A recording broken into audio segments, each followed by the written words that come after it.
Hamınızı bu ayın gəlişi münasibəti ilə təbrik edirəm.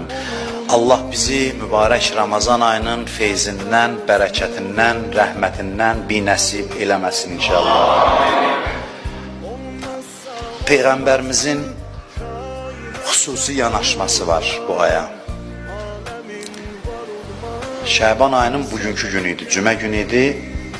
Peyğəmbər çıxdı, xutbə oxudu, belə başladı, dedi, Ya eyyuhan nas, innəhu qəd əqbələ iləykum şəhrullah, bil bərəkəti və rəhməti və məğfirə.